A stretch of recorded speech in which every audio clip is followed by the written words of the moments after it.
interesting. Good morning. Good morning, everyone. All right. So we're here. Yes, I want to acknowledge that I did miss a week on this channel. But here's the thing, guys. Here's the thing. There's only so much I can extract from my life every single week. You know what I'm saying? I can't always think of some deep, meaningful thing that happened in my life and, milk it each week for content or for this channel. But also, I was in Hawaii this past week. I had this trip planned out for a long time. Essentially, the idea was I knew I'd be burnt out at this period. I knew I'd be burnt out December 1st. Because the amount I'd put on my plate the last few months. And so I'd booked this flight maybe 6 months in advance. It was with a few other friends of mine from college, whatnot. Everyone bailed except for me and my closest friend, Matt. But it was a great time. We spent a week on Oahu. We did Stairway to Heaven, did all the hiking, whatnot. And it was a really good time. And it was also really nostalgic really nostalgic because 2 years ago I took this exact same trip. I stayed at a hostel that was literally like right next to the hotel we stayed at. And that was during my gap year when I was like 18 years old, freshly into the world. And it was really cool to kind of relive those memories and see the differences and how I view the world and all these different things. And so yeah, feeling a little more refreshed. I did end up getting sick while I was there. I'm pretty sure it's COVID. But I literally got progressively sick as we boarded the plane to Hawaii. And as soon as we landed, I was completely gone. I also couldn't taste cold food. So like ice cream and stuff, I couldn't taste. That's how I think it was COVID. But overall, it was a good trip, good week trip. And something I've been thinking about more is like, how do I structure my life so I can take more trips in terms of like once a quarter or something like that. Just to like reset. Because so much of life has been a sprint. Which honestly hasn't been a bad thing. Like I am a workaholic, I'll admit it. I can work a lot. But yeah, once you get physically sick, that's kind of the barrier where like no amount of David Goggins videos will push you past being actually sick and having a fever. But anyways, before we get into kind of what I want to chat about today, a sunny day is out. As you guys know, if you've been following the main channel, I've been working on this coffee brand, this coffee matcha outdoor brand, with a mentor of mine for like the past half a year. He's been working on it for like over a year. And it's officially launching. I know that like 800, 500 people are going to watch this video, but I also believe that the people that are on this channel are probably the people who are most interested in everything I'm doing or if you're here watching me ramble for, 20 minutes every week on random topics, you probably care decently about who I am and what I do. But anyways, yeah, sunny day is now out. Really appreciate if you guys checked it out, honestly. Check down the description. It's the best coffee you can get, or matcha. And yeah, they're also gonna be hats and other things. I'm hoping to make like chalk bags and day packs and all that good stuff, tents maybe in the future. But yeah, the whole goal of Sunny Days is to get more people outdoors. If you haven't watched the main channel video, would highly recommend it. Kind of following the story of how it came to life and how I met Brian. But yeah, the eventual goal, it's weird because I've always had this thing. I've been out of the merch game for a while. See, I used to run Keep It Wholesome, the brand. You guys might know it fairly well. But I've been out of the merch game for a while. And some weird part of myself feels really bad for promoting things that my audience can buy. For example, when I would drop an item on Keep It Wholesome and promote it, I felt really bad. It was weird. But then again, I don't feel bad like doing an ad read for a company within my videos. Because in a way, it's like you guys, at least in my perception, you guys, also there's so much going on. There's a plane flying overhead. There's a cop car in the background, a train. Like, honestly, I'm not going to worry about it. That's the whole point of this channel. But yeah, for some reason, I feel weird promoting my own stuff. But then again, I feel okay with like, hey, this video is sponsored by BetterHelp or whatever, I feel fine about that if I'm working with a partner I believe in. But it's an interesting thing because I've been out of the merch game for so long now that I actually love seeing my favorite creators like promote something that I can buy and purchase, or whether it's merch or, these pants are from like a small brand that I followed for a while. It's actually the best feeling ever. So I don't know, I'm trying to get better at that. So if you do, that being said, yeah, give me your money. Let me know how it sounds and how it tastes. But yeah, so Sunny Day is officially launching, which is exciting. It's been a really cool process, and hopefully in the future the goal is to have trips and every video and every project funded by Sunny Day rather than a sponsor. But for now we're gonna kind of do a mixture of both. Something that happened right before I left is we went to Natalie Lynn's Borderless film premiere. Now, if you guys don't know, Natalie's been a good friend of mine. Went on a trip a year back in Canada. Huge part of the community, amazing creative. And it's cool because I feel like people are finally starting to like acknowledge her greatness, where this niche underground community has always known Natalie is like special. She is incredible. Her videos are amazing. But the mainstream hasn't really caught on, like the Peter McKinnon viewers type of mainstream, maybe. I don't know what the mainstream core of YouTube is anymore, but yeah, she did this interview with Jack Conte. I think it's really putting her on. But yeah, we went to watch her Borderless film premiere. It was really amazing. It was a great chance to reconnect with everyone. She premiered Borderless, Ryan premiered his film, Tanner, Cameron, Aaron premiered their trailers. And it was really inspiring. I think the coolest thing is being able to see your friends do what they love the most at such a high level. And it really inspired me because seeing the growth in Natalie in person, in real life, mimics kind of the story she told on the screen. And yeah, it had me really think about leaning more into the art of things and this balance. I think something I realized, and I came to recognize over this film premiere in just the last week of digesting everything that happened, is there's a sense that like every businessman or entrepreneur really admires and loves the artists. You know, every YouTuber wishes they could be like Natalie in a sense, which is throw all your heart into one project, 2 projects a year. I started that way. My channel started primarily posting, I spent 4 months on a video, 8 hours a day on the gap year video. It's a first video that did really well for me. And there was that principle, the YouTube new wave is like tell better stories. But in a sense, that is also the scariest thing in the world. I know that, unfortunately, I'll never be at that level of Natalie of being able to post 2 videos a year, because just the scarcity mindset I have in making a living from this is scary. And in a way, like, I don't have that same level of courage to bet all my chips, go all in every single time, But Natalie does that, and it's such a beautiful thing. And yeah, I just left that feeling really inspired to kind of lean back into the art again, Let's lean back into the more experimental stuff. And I think that's what's going to happen on the main channel in the next year. It's interesting because those thoughts started boiling up, and I went on this trip to Hawaii, and the main theme of that trip was first like trying to relax, but more than that, it was a great reflection of the past 2 years. I'd done the same exact trip. I've done the same exact hikes 2 years ago when I had like 10,000 subscribers on YouTube, and I didn't really, I didn't really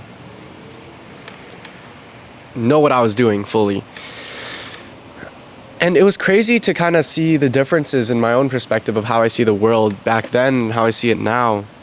And it was sobering in the fact that back then Hawaii and going on this great adventure felt so grandiose and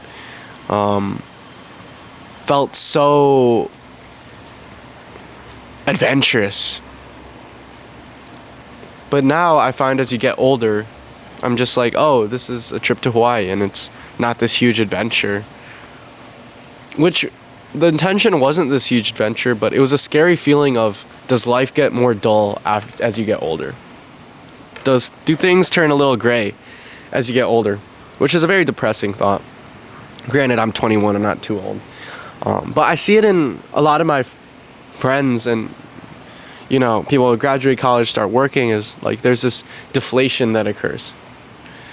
And what I see is it takes a lot more effort to get that same level of excitement, because you're no longer naive. You got bills to pay. You got all this stuff to do. Some people have to grow up earlier than others. I was a little bit protected in a bubble, growing up in a middle class area.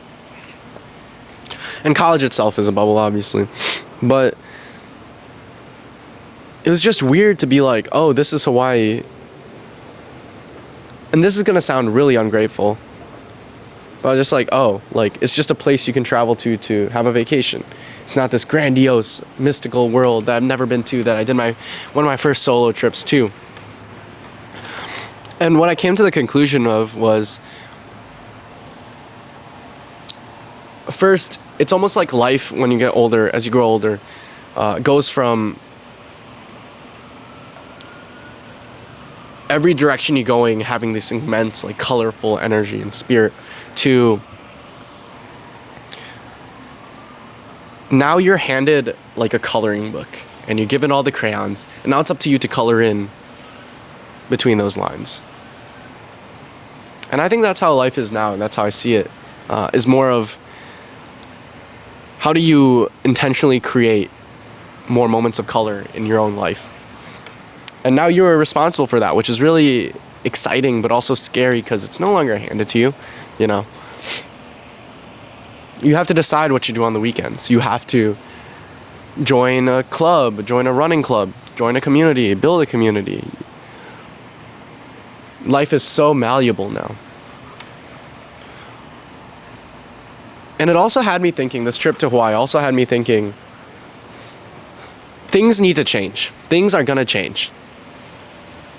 And what I mean by that is, I think for the past 2 years, we've been pushing this narrative of this coming of age story that, you know, I was going through, Natalie was going through, all my friends were going through. This like maybe even like 16-year-old to like 20-year-old coming of age story. And I thought that was beautiful. That was all I wanted to portray. I was so lost in life in that aspect. And it was that, going on the gap year, traveling, meeting all these people, traveling to Europe for the first time, traveling to Hawaii for the first time, doing my first solo road trip with Natalie, driving across the country for the first time. It's all these things you do while you're coming of age. And I thought that was really cool. But there came a moment, like this past year, and as I moved into Austin, and as this became my job, and as maybe life became a little more gray in terms of now I have the crayons to color in the colors of the world, of like, I'm not in that same era. I'm not coming of age. I've came. That's stupid. But like, in a sense, not that life isn't this ever growing journey of learning and evolving and whatnot, but in a sense that like those innocent teenage years are gone. Like the really beautiful innocence of never leaving my hometown before, never traveling before, never going on a plane for the first time. All these firsts that you experience when you're coming of age. First relationship, second relationship. Those layers of innocence are kind of peeled back now. And because of that, I think it's time to switch up like the stories I've been telling. I feel like there's this whole shift now where everything's starting to look the same. All the Instagram reels everyone's making, all the, you know, YouTube videos, the coming of age, like, you know, let's sit on a rock and have a deep talk type of stuff. And I'm still learning like what that next phase is going to be. But like the stories I want to tell now are going to be a little more experimental, maybe more on like the filmic side. I just feel like there needs to be this evolution, or else, you know, you can just keep making the same thing forever for the rest of your life. Maybe it's a different medium. You know, I got a synth machine, been working on music. Maybe it's something different. But I almost feel like back when we started the YouTube New Wave, we had such a good temperature check on culture, which was like, okay, everyone's doing this, like making YouTube a job, Mr. Beastifying everything, like blah, blah, blah. And so we had a temp check. We're like, this is what everyone's looking at. What feels natural to us? What's a concept we can explain to everyone? And we typically say this in business or life or whatever. But if there's a concept you can explain to people that instantly they're just like, okay, it makes sense. Like it's gonna be huge. And that's kind of what the YouTube New Wave was like, okay, everyone's making this content. Like we just want to tell meaningful stories from our coming of age story. Anyone who heard that got it. And for that reason, like, everyone grew. My channel grew. Like, it became this, like, underground niche thing that people would look at and be like, these guys are pushing against the current tides. And then the big word became storytelling. Like, oh, storytelling. And I don't know why. I don't know if this is a contrarian to me. I hate that word now. I hate that word. You have people on LinkedIn like, my prediction for the next year is like storytelling content is going to take over. And I'm like, bro, that already happened. That happened like the last 2 years. Like, it almost feels like it's going to become the new norm and now the most popular thing. And now it's going to, you know, there almost exists this idea of like, what is next? What is exciting? And this Hawaii trip finally allowed me to just sit for a week and not think about work and not think about all these things and think about myself and the art I wanted to create, and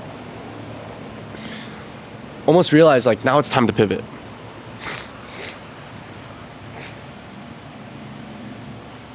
It's weird seeing something like the YouTube New Wave become more mainstream, and it's good. It's a net positive on the world. But the same issues come to fruition in any creative movement, which is everything starts looking the same. I think a lot of this next chapter and how the YouTube New Wave started is we didn't look at YouTube videos for inspiration. We looked at movies. And I think a lot of it comes in the creative things that we input into our own lives. And, you know, I'm sitting there at the airport and I'm started watching this Netflix documentary about John Baptiste. It's called American Symphony. I'd heard of John Baptiste before. He did the Soul soundtrack for Disney's movie. Incredible, talented musician and artist. It follows the story of basically his wife, and she's an incredible writer in her own regard. Suleika, she gets leukemia. She gets cancer. And she had it when she was 22. She survived, and then it came back. And it follows like her being admitted to the hospital and dealing with that, while John is performing and setting up this incredible symphony performance at Carnegie Hall. He's worked his entire life for. He wants to pull people from all different cultures, diasporas, everything. And he also wins a ton of Grammys during this time, and it's this back and forth between the human elements of this relationship and being in the hospital, then winning a Grammy, and then it's crazy the highs and lows he goes through, and anxiety attacks. And it's this beautiful documentary. I really recommend watching it. It's interesting because although I came to Hawaii to like relax and have these peaceful realizations, a lot of it wasn't. I had headaches. I was sick.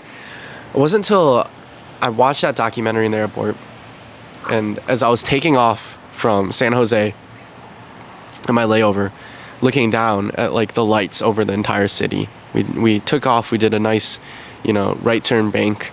You got to see all the lights. Listening to some songs within that John Baptiste was singing. It was that moment of peace. I was like, damn, like that entire trip, like it was all for that moment of peace and understanding, and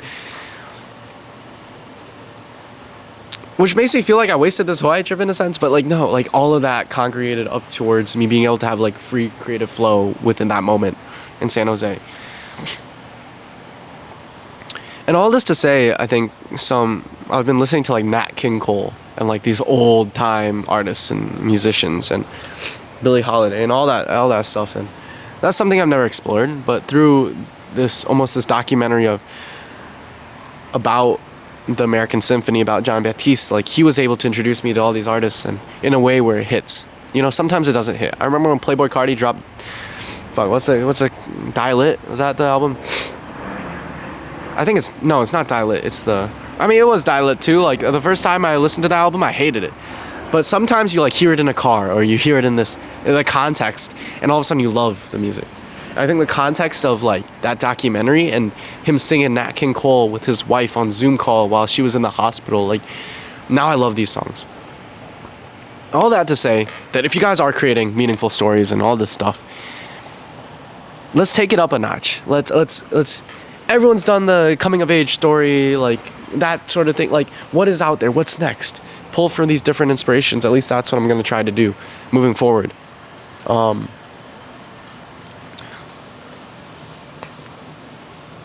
because that's what it's all about. Maybe it's not. I don't think YouTube New Wave is about playing current joys and talking about your coming of age story as much as it is about you telling what you feel like is right in your soul, which is not something you can really put a stamp on.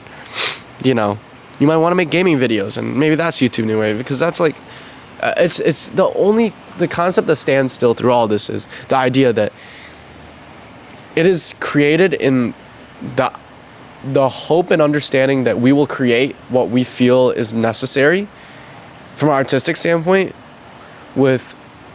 while disregarding all the rules that have come before us that deem to create a successful video. And so yeah, I think it's time to push a little harder, push a little further. Maybe it's a different medium of creativity, poetry, writing, music, all these different things. I think there's another turning that's going to happen online, because everything looks the same now. Everything on Instagram Reels looks the same. It's like the dun dun dun dun, like that sort of like dun dun dun. You know, like how do we push? How do we go farther? I mean, you know, maybe that's not what you want to do, but there's some aspect to that that's beautiful. And watching Natalie's films and all this made me realize, like, how can we be great? How can we get to that next level? How can we create something that has someone sitting back in the chair like, holy shit, what did I just watch? How can we make someone cry? How can we make someone feel these emotions we want them to feel? And how can we do it in a way that's new and not seen before? And I think every single person has that in us. I hope I do.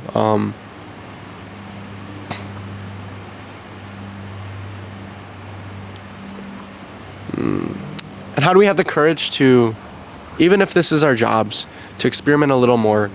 Because I think that's what eventually keeps us living in the long run. I remember one of the coolest YouTubers I ever watched was PewDiePie. I remember Luai and during COVID and his Minecraft series. Oh, what made him so good and able to do this for so long, he's vlogging now, is I remember always respecting his ability to just do what he wants. Granted, like financial, like if you're rich, you can do whatever you want. Yeah, I get it. That's why I still have to play a game in a certain extent, because still trying to make this until Sunny Day pops off, you know. But yeah, he would just go from like Reddit videos to Minecraft videos to vlogs, and every single time it'd be just because he wanted to. And if you look at the greatest artists in history who are able to stand the test of time, they just had a greater ability to make that change when needed. And so to any artists out there, anyone creative, I hope like this jumbled mess makes some sort of sense. But yeah, let's keep pushing. Let's experiment, come up with new ideas, and yeah, that's gonna be the theme of the next month, next year. You know, meanwhile, like people on LinkedIn might be like, storytelling and meaningful content is the next. That's already gone and passed. Like there's something new coming, and I'm getting the temperature check now that things are starting to feel a little bit too similar, to the point where something new is gonna come. It's gonna be some kid in the middle of like the Midwest that makes something crazy. But yeah, maybe that is a temperature check if people on LinkedIn are talking about it. I mean, I post on LinkedIn. I love it. I play the game. I get it. But yeah, that's about it. Buy Sunny Day coffee out now. Link in the description. Also, the Sunny Day Club, I can't believe I'm going straight into ad read right now. Look how smooth that was. Also, Sunny Day Club, we're creating a subscription model for matcha and coffee. That's going to be the main driver of the business. But we're going to do some events with people in the Sunny Day Club eventually. Pop-ups, whatnot, Malibu, California, maybe out here in Austin. So just shoot me a DM if you get the coffee, if you like it, what you don't like. Yeah, let me know. I appreciate it, guys. I'm gonna take a whiff of this. I'm such a seller right now, but like I'm proud of this. This is my own brand. Yeah, it smells really good. I wonder if people make coffee flavored with candles. Anyways, guys, hope you enjoy your week. Sorry for the delay here, but yeah, we're gonna keep rolling on Thoughts from Simon and expect some more experimental shit in the future. Thanks for all the DMs. People have been sending me DMs. It's been really cool to talk to you guys from this channel. Because it feels like the old days, and yeah, there's something special about how intimate it is. So yeah, we'll take it easy. Much love, and I'll talk to you next week, hopefully. We'll see.